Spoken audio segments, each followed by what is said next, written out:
Neste Dia Mundial da Dança, uma data instituída pela Unesco, vamos conversar sobre a beleza desta arte e também os seus benefícios que a dança traz ao nosso corpo e também ao espírito.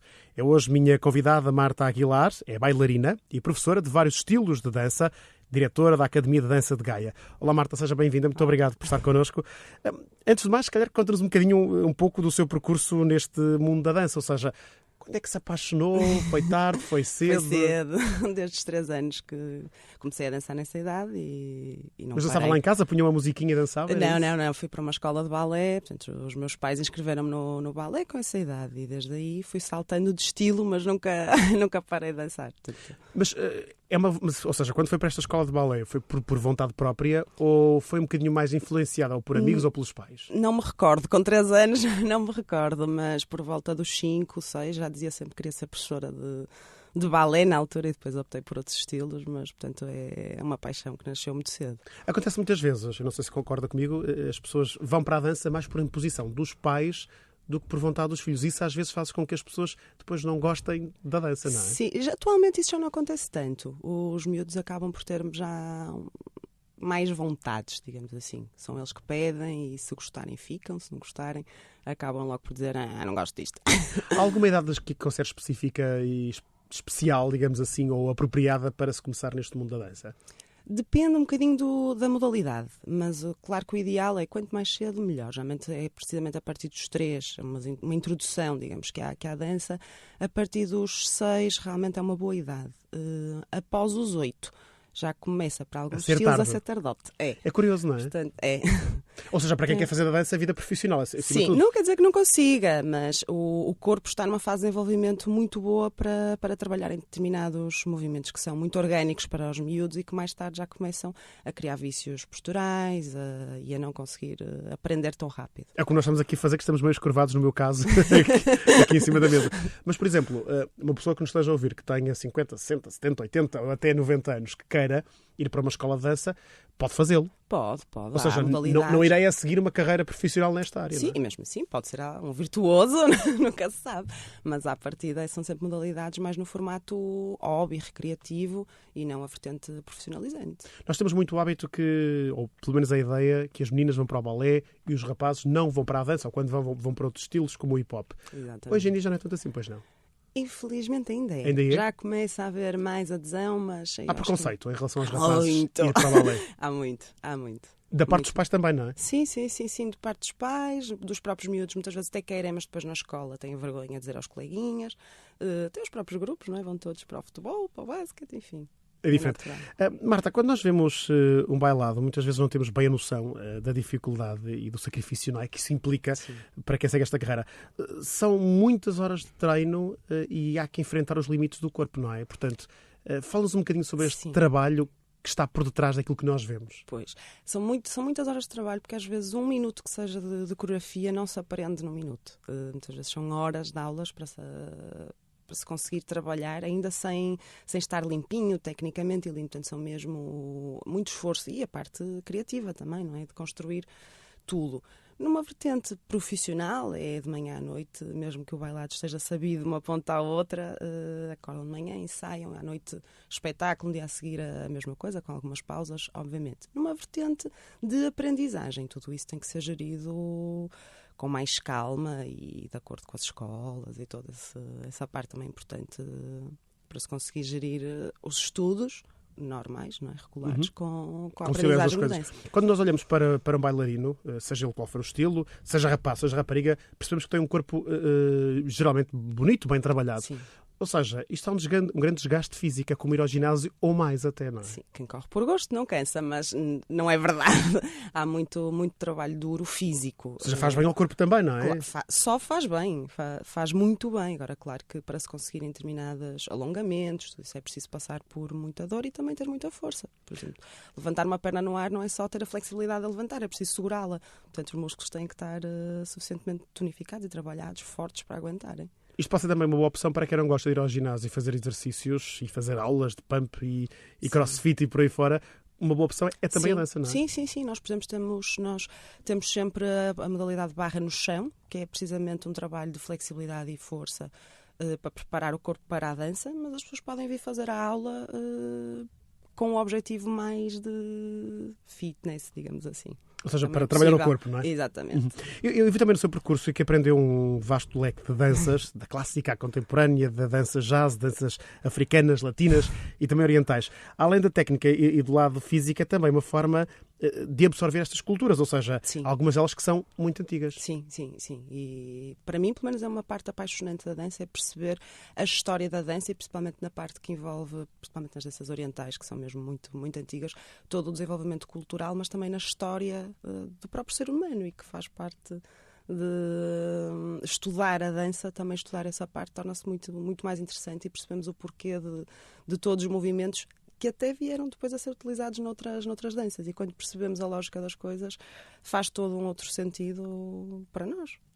As danças também evoluem, mesmo estas mais tradicionais, digamos assim, elas com o tempo também vão sofrendo transformações, vão evoluindo. Vão. Às vezes, na minha perspectiva pessoal, evoluem, noutras vezes involuem.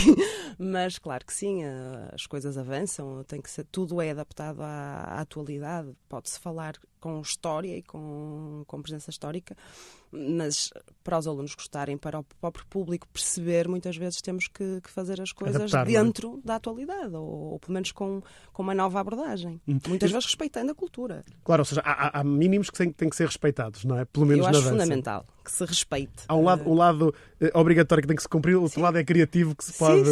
Sim. Por exemplo, eu utilizo muito a dança oriental, técnica dança oriental, para dançar fado. O fado é antigo, mas a dança oriental é bem mais. Portanto, isso depois vai depender um bocadinho de cada um como usar as coisas, desde que haja respeito. Pelos dois lados, neste caso, pelo fado e pela dança oriental. Sem dúvida. Eu sei também que nos últimos anos tem coreografado poemas e músicas da língua portuguesa e da cultura lusófona. Hoje estamos a ser ouvidos não só em Portugal, mas também em toda a África lusófona, em todos os países de língua oficial portuguesa. Há algum estilo de música destes países que tenha gostado especialmente de coreografar? É difícil dizer. Eu sou apaixonada pela língua portuguesa. Pronto, e é difícil escolher assim um outro país. Muitas vezes depende daquilo que estou a fazer. Se, por exemplo, tiver um espetáculo com tema específico, posso... muitas vezes a escolha passa mais por aí do que... gosto mais do português, do Brasil, do que... Não. Mas não há nenhum estilo destes que tenha gostado particularmente? Esse é o meu problema. Por isso é que eu fiz muita coisa. Eu gosto de todas. É muito difícil escolher. Não há nenhuma paixão especial ali. Há muitas para coisas diferentes. É um bocadinho assim. Para a dança, por exemplo, nas danças sociais, a minha maior paixão será um tango. Mas pegando numa linha mais contemporânea, lyrical, eu vou buscar a música que naquele momento está a mexer mais comigo, ou cuja letra vai mais ao encontro daquilo que eu quero trabalhar. Portanto, não consigo dizer assim. Quando nós pensamos numa coreografia, pensamos em quanto tempo de trabalho? Ou seja, já percebemos que é difícil a aprendizagem, mas a parte criativa, o pensar, o criar, como é que é? Varia muito. Há dias que se faz em 5 minutos construo uma ou várias coreografias. Por vezes são semanas de trabalho e não sai nada. Isso varia muito. É como um escritor que escreve um livro, por vezes está muito inspirado, outras vezes não. É mesmo assim. É torna-se difícil, não é? Por vezes é difícil gerir o tempo, precisamente cumprir prazos. Na parte criativa, por vezes é complexo. É mais difícil, ou melhor, começa-se primeiro por pensar na música e depois na coreografia, ou também acontece ao contrário? Primeiro pensar mais ou menos na coreografia e depois encontrar o que se adequa àquilo? Eu tenho muita necessidade em contar sempre alguma coisa nas coreografias que faço. E, portanto, eu primeiro preciso ter um tema, um subtema, saber que história é que eu quero contar. E a partir daí é que vou decidir música e movimentos. Exatamente. E por vezes começo por pegar num tema e começar logo a imaginar, um passo assim, outro assado, e depois procuro a música. Mas a maior parte das vezes tendo o tema primeiro a música que se vai enquadrar naquele tema e depois os movimentos. Recordo que estamos à conversa com Marta Aguilar, falamos sobre dança. A Marta Aguilar é bailarina e professora de vários estilos de dança e diretora da Academia de Dança de Gaia. Marta, além da dança, eu sei que também estudou psicologia e arte-terapia. Ou seja, quais é que são os benefícios que a dança pode ter, por exemplo, na nossa saúde mental? Imensos. Digamos que para as pessoas, de uma forma geral, em que está tudo bem, é principalmente tirar a nuvenzinha negra que trazem no seu dia-a-dia e o stress. Mas mesmo num trabalho de sala de aula, um professor que esteja atento, de preferência tenha formação para isso, mas mesmo não tendo, muitas vezes conseguimos, por exemplo, a trabalhar emoções, estarmos a trabalhar de alguma forma também com essa pessoa de uma forma mais positiva no seu dia-a-dia, porque é uma forma também de extravasar um bocadinho cá para fora todas as suas preocupações, o teatralizar essas preocupações muitas vezes também ajuda que a pessoa se liberte dos 500 quilos que lhe pesam nos ombros. Acha que devia haver aqui uma maior interligação entre a psicologia e a dança? Ou seja, a dança poderia servir como como complemento ao tratamento psicológico? E não só tratamento. Por exemplo, nos miúdos potenciamos imensas capacidades, mesmo algumas capacidades da criança, mesmo a nível cognitivo, que são estimuladas na escola, digamos assim, mais tarde. Nós desde os 3 anos estamos a trabalhá-las, portanto, sim, e era bom que todos os professores de dança tivessem um bocadinho de componente formativa nessa área para saberem como utilizar, sem ser só utilizarem porque sim, porque acontece naturalmente, mas utilizarem isso de uma forma que potenciasse mais as capacidades. Não é por acaso que e corrija-me se estou errado, as danças orientais têm muito este lado terapêutico também, não é? Aliás, não só as danças, como o contrário também acontece. As terapias orientais têm muito este lado musical, não é? E de coreografia. Sim, porque a própria dança oriental nasceu das mulheres para as mulheres, já como, claro, numa época em que as coisas eram diferentes, em que as mulheres se juntavam exatamente para se tratarem umas às outras, para regularem as questões hormonais, para se prepararem para a sua vida dia-a-dia, do cotidiano, e em sociedades matriarcais em que a mulher tinha um papel, digamos, fundamental e com mais preocupações, não é, de toda a sua comunidade. E, portanto, isso já era trabalhado nessa altura com esse objetivo e, portanto, em sala de aula, ou onde for, no encontro em que se faz isso, pode-se e deve-se usar tudo isso, pois com a lógica da respiração, do relaxamento, todos esses fundamentos orientais que estão presentes em todas as outras terapias orientais e estilos, o yoga, enfim. Acaba por se cruzar, não é? Sim, eles. muito. O que é que ele levou a criar a Academia da Dança de Gaia? Além do sonho... Foi há quanto tempo? Eu estou na direção desde 2009. Portanto, foi uma situação que me apareceu. Foi mesmo assim. Eu já era professora ali. Havia a necessidade de se mudar um bocadinho o conceito. Exatamente. Era uma escola muito clássica, muito tradicional, com muito pouco das outras danças. E foi um bocadinho isso, criar um projeto que trouxesse um lado mais um lado recreativo com rigor na aprendizagem, que isso é algo que se vê pouco.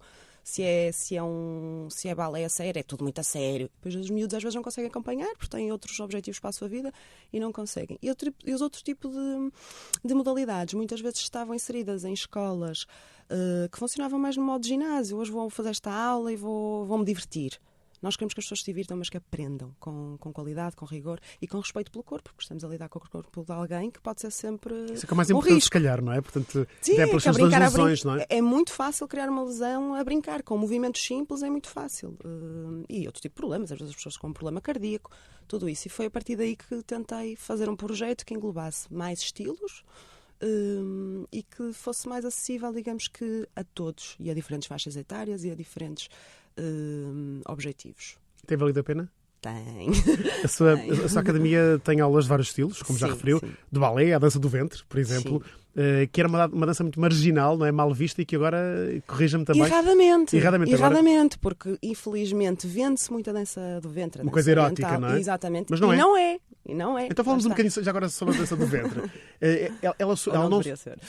Exato, também é utilizada como, mas quando ela surgiu não foi com esse intuito. A dança do ventre surgiu mais ou menos no paleolítico, portanto, mesmo que fosse utilizada digamos que a um nível mais erótico, não é o erotismo que nós conhecemos agora, é uma saudação à natureza.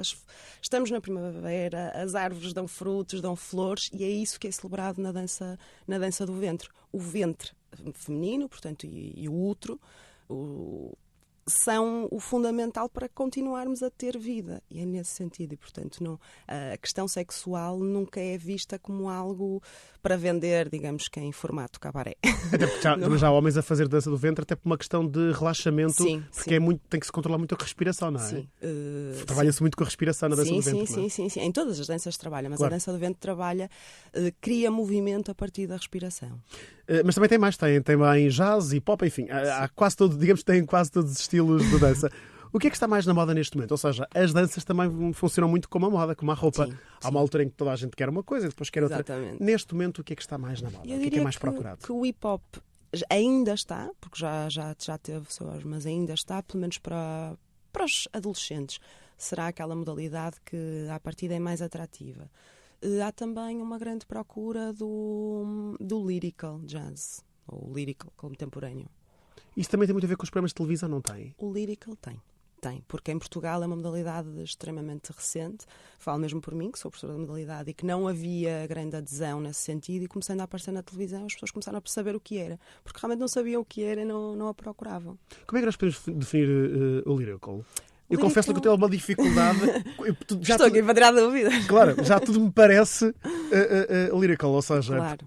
Nesses programas de televisão de dança. Também é difícil. Não é? Sim. Como é que nós podemos o lyrical, enquadrar? Como estilo, é o estilo mais emocional, digamos assim. É aquele estilo onde, mais do que nenhuma outra dança, temos de contar uma história e temos de chegar ao público, temos que arrepiar a pele, temos que pôr as pessoas a chorar. Se o tema for triste, se for mais alegre, nem tanto. Mas temos mesmo que tocar no coraçãozinho das pessoas.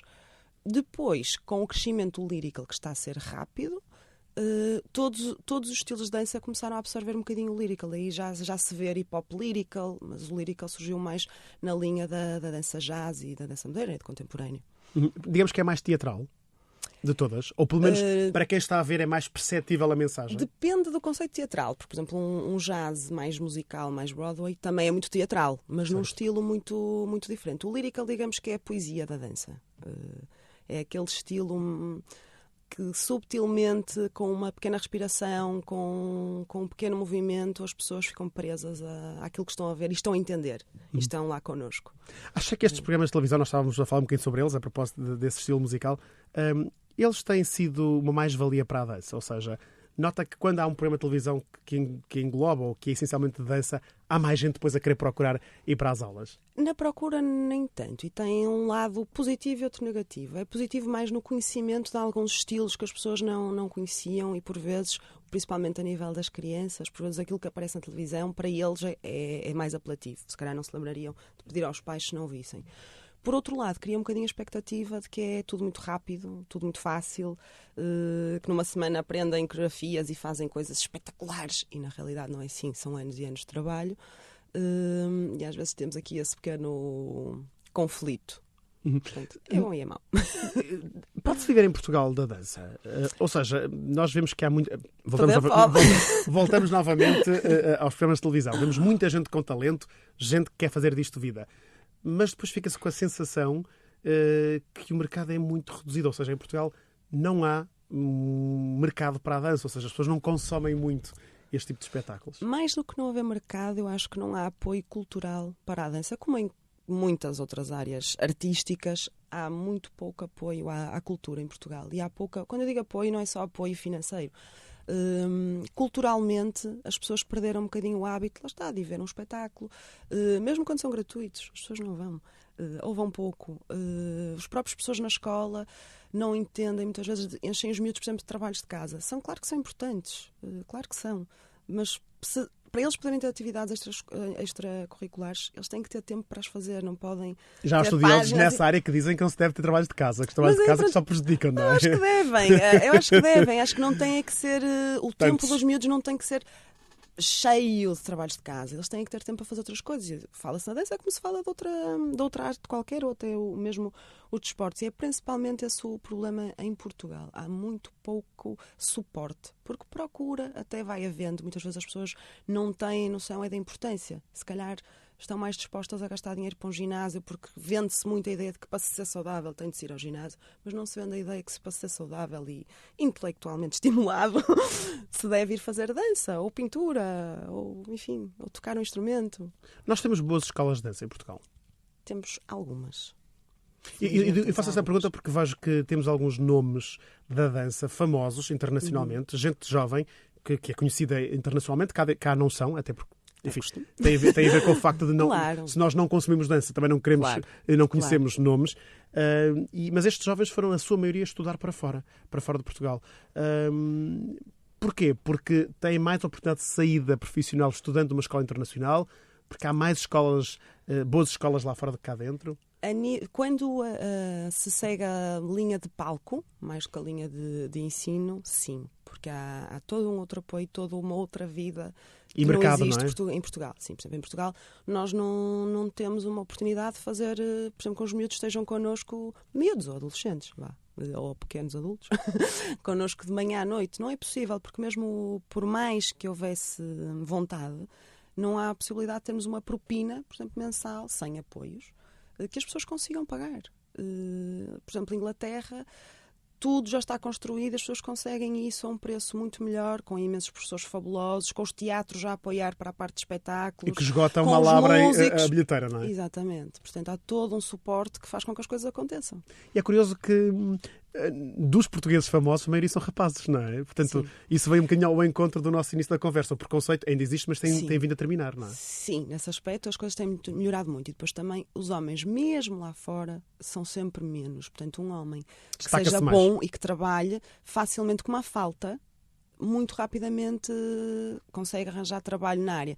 Se for bom e mostrar valor, consegue destacar-se muito. Marta, há muita gente que nos está a ouvir esta hora e diz bem, eu gostava muito de ter tido essa experiência de dançar, ou gostava muito de colocar o meu filho ou o meu neto, mas de facto não tem dinheiro. Isto ainda continua a ser algo para a classe média alta, não é? Continua. Ou seja, não havendo na parte pública o investimento para quem tem que pagar, não é? Em alguns casos. Não é só tanto o preço, é o que eu lhe digo. Acho que mais do que as pessoas terem ou não terem dinheiro, porque as escolas muitas vezes fazem um esforço de ter meia dúzia de bolsas para oferecer aos seus alunos. Porque, por vezes, há sempre uns fundos que se conseguem para essas situações. Eu sinto um bocadinho que mesmo classe média alta não disponibiliza esse dinheiro porque sente que é muito. Precisamente porque acho que não valoriza aquilo que é. Ou seja, voltamos àquela conversa que me dizia, se calhar gastam mais para ir ao ginásio, ou estão dispostos a gastar mais. Ou para ir ao McDonald's ao fim de semana, a família toda, gastam mais que uma mensalidade de dança.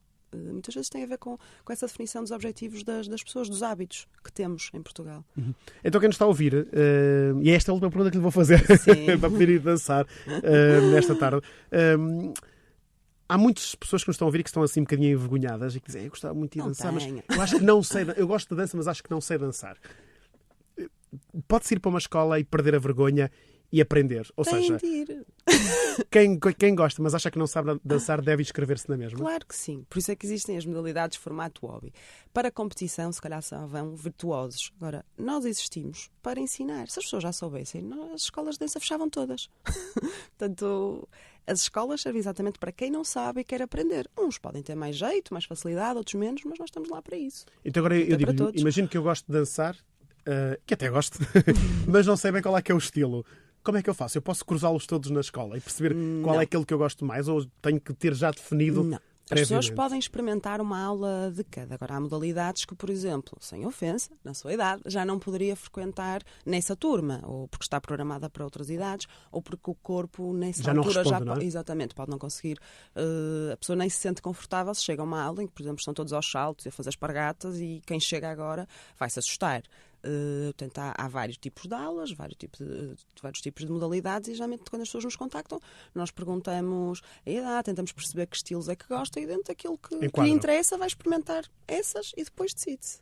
Já teve desistência? Há muitas desistências? Ou a maioria das pessoas que se inscreve acaba por continuar? A maior parte das pessoas que se inscreve acaba por continuar ou por vezes saem por algum motivo, não quer dizer que deixem de dançar. A maior parte continua. É sinal que faz bem. Sim. Marta, muito obrigado por ter estado aqui connosco. Obrigada. Foi a minha convidada hoje aqui no Lusofonias, Marta Aguilar. É bailarina, professora de dança também e diretora da Academia de Dança de Gaia. Falamos de dançar, que no fundo faz bem ao corpo e também à alma.